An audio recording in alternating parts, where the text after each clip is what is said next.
ಭಾರತ ದೇಶದ ಸಾರ್ವಭೌಮತ್ವವನ್ನ ಎತ್ತಿ ಹಿಡಿಯುವ ಪ್ರಜಾಪ್ರಭುತ್ವ ಪ್ರತಿಯೊಬ್ಬರೂ ಚುನಾವಣೆಯಲ್ಲಿ ಪಾಲ್ಗೊಂಡು ತಮ್ಮ ಹಕ್ಕು ಚಲಾವಣೆ ಮಾಡುವುದು.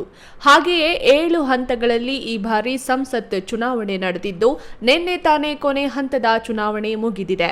ಬರುವ 4ನೇ ತಾರೀಕು ಮಂಗಳವಾರ ಎಣಿಕೆ ಕಾರ್ಯ ದೇಶದಾದ್ಯಂತ ನಡೆಯಲಿದೆ. ಚಿಕ್ಕಬಳ್ಳಾಪುರ ಲೋಕಸಭಾ ಕ್ಷೇತ್ರದ ಚುನಾವಣೆ ಫಲಿತಾಂಶವು ಮಂಗಳವಾರ ಹೊರಬೀಳಲಿದೆ. ಚಿಕ್ಕಬಳ್ಳಾಪುರ ನಗರದ ಹೊರವಲಯದ ನಾಗಾರ್ಜುನ ಎಂಜಿನಿಯರಿಂಗ್ ಕಾಲೇಜಿನಲ್ಲಿ ಮತ ಎಣಿಕೆ ನಡೆಸಲಾಗುತ್ತದೆ. ಅದಕ್ಕಾಗಿ ಜಿಲ್ಲಾಡಳಿತ ಸಕಲ ಸಿದ್ಧತೆ ಮಾಡಿಕೊಂಡಿದೆ. ಚಿಕ್ಕಬಳ್ಳಾಪುರ ಲೋಕಸಭಾ ಚುನಾವಣೆಗೆ 8 ವಿಧಾನಸಭಾ ಕ್ಷೇತ್ರಗಳು ಸೇರಿದ್ದು ಒಟ್ಟು 19,21,347 ಮತದಾರರಿದ್ದು ಅವರ ಪೈಕಿ 15,25,717 ಮತದಾರರು ಮತ ಚಲಾಯಿಸಿದ್ದರು. ಕ್ಷೇತ್ರದಲ್ಲಿ 19 ಅಭ್ಯರ್ಥಿಗಳು ಸ್ಪರ್ಧಿಸಿದ್ದರು. ಕಾಂಗ್ರೆಸ್ ಪಕ್ಷದ ಅಭ್ಯರ್ಥಿ ರಕ್ಷಾರಾಮಯ್ಯ, ಬಿಜೆಪಿ ಜೆಡಿಎಸ್ ಮೈತ್ರಿ ಅಭ್ಯರ್ಥಿ ಡಾಕ್ಟರ್ ಕೆ ಸುಧಾಕರ್ಗೆ ನೇರ ಹಣಾಹಣಿ ಸ್ಪರ್ಧೆ ನಡೆದಿತ್ತು. ಇಬ್ಬರಲ್ಲಿ ಯಾರು ಗೆಲ್ತಾರೆ ಅನ್ನೋ ಕುತೂಹಲ ಚುನಾವಣೆ ನಡೆದಾಗಿಂದಲೂ ಹೆಚ್ಚಾಗಿದೆ. ಅವರ ಪರ ಇವರು, ಇವರ ಪರ ಅವರು ಬೆಟ್ಟಿಂಗ್ ಸಹ ಕ್ಷೇತ್ರದಲ್ಲಿ ನಡೆದಿದೆ.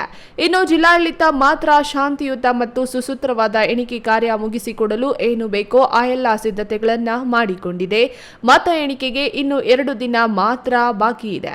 ಒಟ್ಟು 8 ವಿಧಾನಸಭಾ ಕ್ಷೇತ್ರಗಳು ಚಿಕ್ಕಬಳ್ಳಾಪುರ ಕ್ಷೇತ್ರಕ್ಕೆ ಒಳಪಟ್ಟಿದ್ದು ನಾಗಾರ್ಜುನ ಕಾಲೇಜಿನ ಭದ್ರತಾ ಕೊಠಡಿಯಲ್ಲಿ ರಕ್ಷಿಸಲಾಗಿರುವ ವಿವಿ ಮತಯಂತ್ರಗಳಿಂದ ಎಣಿಕೆ ಮಾಡಲಾಗುತ್ತದೆ. ಬೆಳಗ್ಗೆ 7:30ಕ್ಕೆ ಎಣಿಕೆ ಕಾರ್ಯ ಪ್ರಾರಂಭವಾಗಲಿದೆ. ಅದಕ್ಕೂ ಮುನ್ನ ಭದ್ರತಾ ಕೊಠಡಿಯ ನೆಲಮಹಡಿಯಲ್ಲಿ ಅಂಚೆ ಮತಪತ್ರಗಳು ಎಣಿಕೆ ಪ್ರಾರಂಭವಾಗಲಿದೆ. ಉಳಿದಂತೆ 25ರಿಂದ 30 ರೌಂಡ್ಗಳಲ್ಲಿ ಎಣಿಕೆ 8 ಕೌಂಟರ್ಗಳಲ್ಲಿ ನಡೆಸಲಾಗುವುದು. 19 ಅಭ್ಯರ್ಥಿಗಳಿಂದ ಒಟ್ಟು 530 ಏಜೆಂಟರುಗಳು ಅಭ್ಯರ್ಥಿಗಳು ಮತ ಎಣಿಕೆ ಪ್ರಕ್ರಿಯೆಗಳಲ್ಲಿ ಪಾಲ್ಗೊಳ್ಳುವರು. ಸುಮಾರು 200 ಜನ ಸಿಬ್ಬಂದಿ ಪಾಲ್ಗೊಳ್ಳಲಿದ್ದು ಮಧ್ಯಾಹ್ನ 2 ಗಂಟೆ ವೇಳೆಗೆ ಸಂಪೂರ್ಣ ಫಲಿತಾಂಶ ಹೊರಬರುವ ಸಾಧ್ಯತೆ ಇದೆ ಎಂದು ಜಿಲ್ಲಾ ಚುನಾವಣಾ ಅಧಿಕಾರಿಯಾದ ಡಿಸಿ ರವೀಂದ್ರ ತಿಳಿಸಿದ್ದಾರೆ. ಕೌಂಟಿಂಗ್ ಸೂಪರ್ವೈಸರ್ಸ್ 112 ಜನ ಇದ್ದಾರೆ. ಕೌಂಟಿಂಗ್ ಅಸಿಸ್ಟೆಂಟು 112 ಜನ ಬರ್ತಾರೆ. ಅದೇ ಮಾದರಿಯಲ್ಲಿ ಮೈಕ್ರೋ ಅಬ್ಸರ್ವರ್ಸ್ಗಳು 112 ಜನ ಆಗ್ತಾರೆ. ಇಷ್ಟು ಸಿಬ್ಬಂದಿಗಳು ಇರ್ತಕ್ಕಂಥದ್ದು. ಹಾಗೆಯೇ ಸುಮಾರು 530ಕ್ಕೂ ಹೆಚ್ಚು ಅಂದರೆ 530 ಜನ ಕೌಂಟಿಂಗು ಅಂದರೆ ಏಜೆಂಟ್ಸ್ ಪಾಸನ್ನು ಕೂಡ ತೆಗೆದುಕೊಂಡು ಹೋಗಿದ್ದಾರೆ. ಹಾಗಾಗಿ ಸೂಕ್ತವಾಗಿರ್ತಕ್ಕಂಥ ಬಂದೋಬಸ್ತನ್ನು ಮಾಡ್ಕೊಂಡಿದ್ದೀವಿ. ಸುಮಾರು 600ಕ್ಕೂ ಹೆಚ್ಚು ಪೊಲೀಸು ಅಧಿಕಾರಿಗಳು ಮತ್ತು ಸಿಬ್ಬಂದಿ ವರ್ಗದವರು ಇಲ್ಲಿ ಕೆಲಸವನ್ನು ಮಾಡ್ತಾ ಇದ್ದಾರೆ. ಹಾಗಾಗಿ ಯಾವುದೇ ಒಂದು ಲಾಂಡ ಕಾನೂನು ಮತ್ತು ಸುವ್ಯವಸ್ಥೆ ತೊಂದರೆ ಆಗಬಾರ್ದು ಅನ್ನೋ ನಿಟ್ಟಿನಲ್ಲಿ ಕೂಡ ಎಲ್ಲ ಸಮಗ್ರವಾಗಿರ್ತಕ್ಕಂಥ ಕಟ್ಟುನಿಟ್ಟಿನ ಕ್ರಮಗಳನ್ನು ತೆಗೆದುಕೊಂಡಿದ್ದೀವಿ. ಇನ್ನು ಶಾಂತಿ ಸುವ್ಯವಸ್ಥೆ ಕಾಪಾಡಲು 600 ಪೊಲೀಸ್ ಸಿಬ್ಬಂದಿಯನ್ನ ಹಾಕಲಾಗಿದ್ದು 3ರಂದು ಸಂಜೆ 6 ಗಂಟೆಯಿಂದ 5ರ ಸಂಜೆ 6 ಗಂಟೆಯವರೆಗೆ 144 ಸೆಕ್ಷನ್ ನಿಷೇಧಾಜ್ಞೆ ಜಾರಿ ಮಾಡಲಾಗಿದೆ.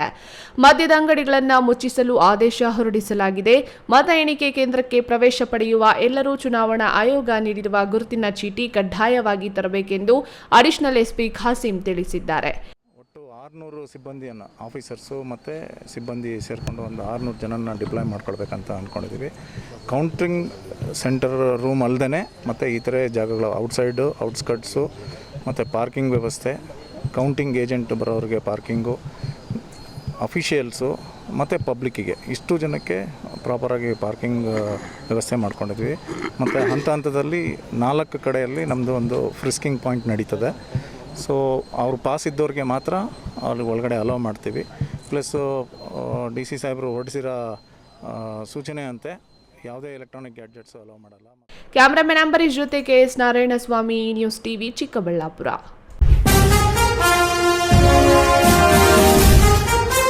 ಚಿಕ್ಕಬಳ್ಳಾಪುರ ಕೋಲಾರ ಲೋಕಸಭಾ ಕ್ಷೇತ್ರಗಳ ಚುನಾವಣಾ ಫಲಿತಾಂಶದ ನೇರ ಪ್ರಸಾರ, ಮತ ಎಣಿಕೆ ಕೇಂದ್ರದಿಂದ ಕ್ಷಣ ಕ್ಷಣದ ಮಾಹಿತಿ ನೀಡಿದೆ ಈ ನ್ಯೂಸ್ ಟಿವಿ ತಂಡ. 2 ಲೋಕಸಭಾ ಕ್ಷೇತ್ರಗಳ ವಿಶ್ಲೇಷಣೆ, ನೇರ ಪ್ರಸಾರ, ರಾಜ್ಯದ 28 ಲೋಕಸಭಾ ಕ್ಷೇತ್ರಗಳ ಫಲಿತಾಂಶವೂ ಲಭ್ಯ. ವಿಶ್ವಾಸಾರ್ಹತೆ ಮತ್ತು ನೈಜ ಸುದ್ದಿಗಳಿಗೆ ಹೆಸರಾದ ನಂಬರ್ 1 ಪ್ರಾದೇಶಿಕ ವಾಹಿನಿ ಎ ನ್ಯೂಸ್ ಟಿವಿ. ವೀಕ್ಷಿಸಿ, ಚಿಕ್ಕಬಳ್ಳಾಪುರ ಕೋಲಾರ ಮತ ಎಣಿಕೆ ಕೇಂದ್ರದಿಂದ ನೇರ ಪ್ರಸಾರ.